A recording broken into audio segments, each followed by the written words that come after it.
Next they touch the charcoal fire and they think, oh, charcoal fire will burn. Next they touch the matchstick fire and understand matchstick fire will burn. By the time they understand, touching every fire, that all fire will burn, their body will be ready to be burnt. Okay. They end up their life. So this is one way of learning. This is what I call experience. One by one, you understand. The other thing, the other group of people, just by touching one fire, they understand all fire will burn. Okay. So this is what I call enlightenment. Anubhuti. So Anubhava, you need age. The more aged, you know how many number of fires will burn. But Anubhuti is intelligence. It's enlightenment. In one glimpse, you understand what is the reality. So to have experience, you need age. To have intelligence, you don't need age. Actually, to have more intelligence, it is possible for the young people because they are more open, more curious, or more doubtful. Because the doubt is the torch to intelligence. Doubt is the torch to intelligence. More you start believing, more you become dumb. Doubt is alive. Your search is alive when you are young. So I feel there is more possibility for younger generation, the young people, to become enlightened, to become intelligent. Because their doubt is alive. The more you become old, you start believing more in the conventions, the traditions. You stop doubting.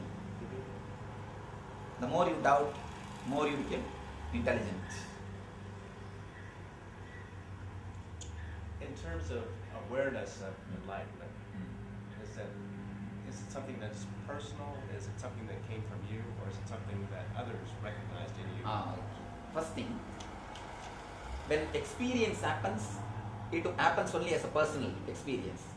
But when expression happens, people recognize.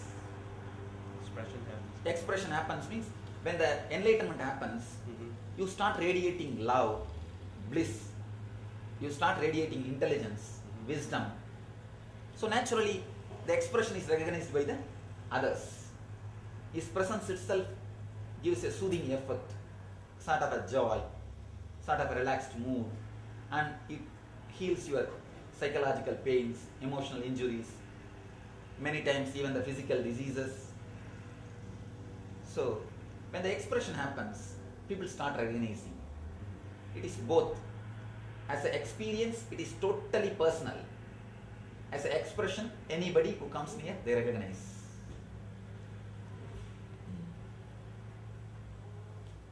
When did this first happen to you? If you want to see the turning point, my turning towards this experience, it happened when I was 12. And the journey has ended when I was 22. When I was 22, January 1st, it was 2000 January 1st. That's the night I had my first and deepest experience of no mind state, or utterly relaxed, nowhere to go, nothing to reach, nothing to be achieved, no more doubts, just a peaceful, wonderful, ecstatic feeling. So that started in it expressing in many different ways, through physical healing, emotional healing, mental healing of others, because energy is infectious. Einstein says, we are not islands as we think.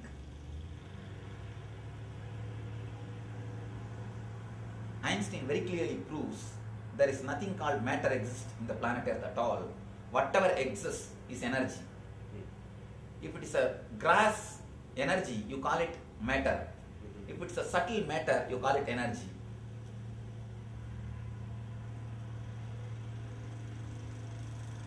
So, when you start expressing, naturally, people recognize it.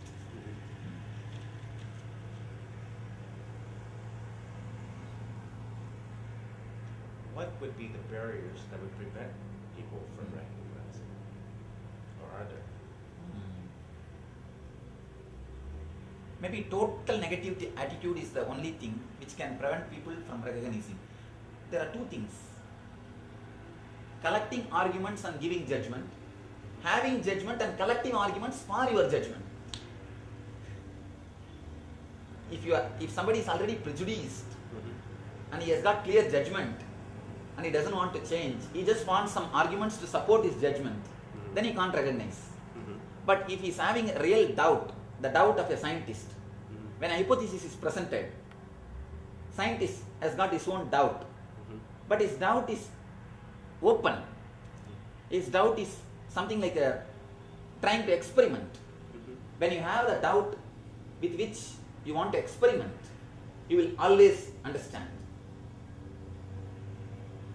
Neither faith nor negativity. If you have deep faith also, you will not explore.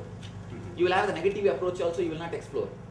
I expect the open mind, a doubt of a scientist to explore, to see what it is. Just a little bit of courage is more than enough to recognize or understand. Neither faith nor negative approach. Just an open mind, a inquisitiveness, a seeking, a doubt, what it is, let me see.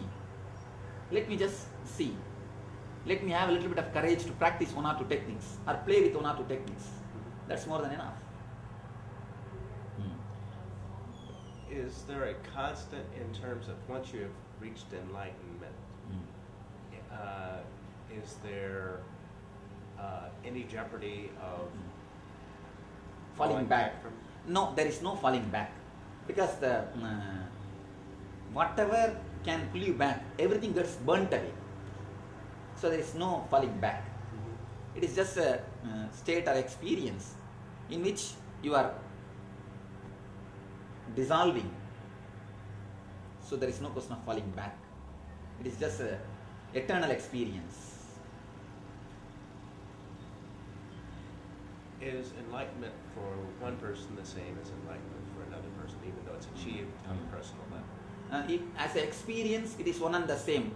What experienced by Buddha, Jesus, Muhammad, Rama, Krishna, as an experience, this is all one and the same. Rama, Krishna, Buddha, Jesus, Allah, Jesus or Muhammad or Jagatguru, all these guys. Experience, as an experience, it is one and the same.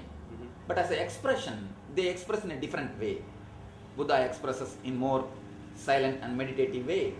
Krishna expresses more like a joyful dancing way.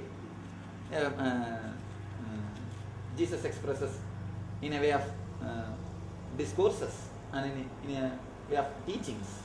So each one has got their own way of expression. Expressions are different, but experience is one and the same.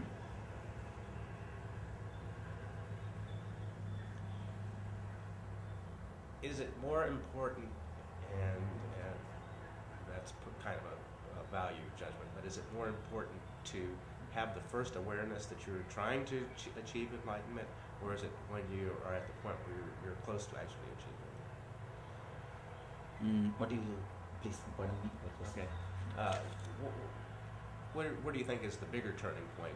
Your first awareness that you should be on the path to enlightenment, or that you are close to approaching it? Oh, you are asking whether the real turning point is a starting or ending. Okay. Starting or ending, am I right? Yes. See, one thing, the right starting itself is off. If you start rightly, our job is over. So a right starting is what is the real turning point, according to me. Once you are on the right highway and you are driving, you know for sure you will reach the goal. Okay. So the right turn is the main thing. Not even traveling, right starting is the main thing according to me.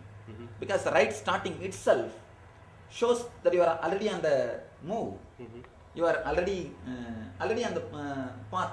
Either today or tomorrow you are going to achieve. It is only the small time. So according to me, the right beginning is the right thing. Then naturally you will reach. So I always tell people, arise, awake, stop, the goal is reached. Start in a right way and then stop. You are already in the goal. Okay.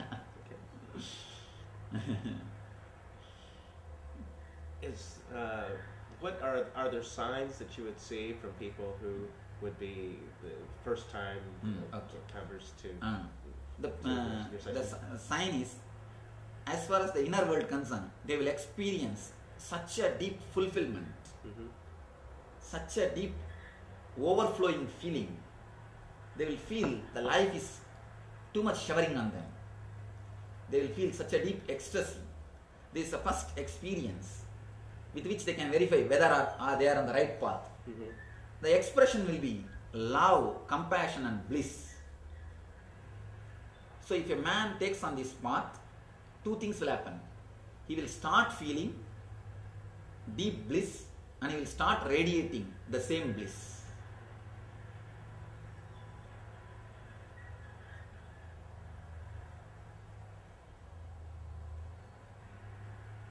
But you wouldn't expect most people overnight to change all of their habits and ways, would you?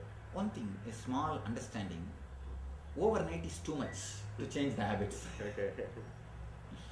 Because when you know it is your habit, when you know it is a conditioning, why can't we drop it? The very word shows habit or conditioning means we are created. So when we are created, we have all intelligence, power to drop it.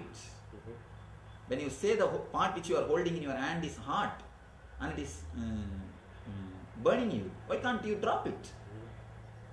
So according to my experience, we have enough of intelligence.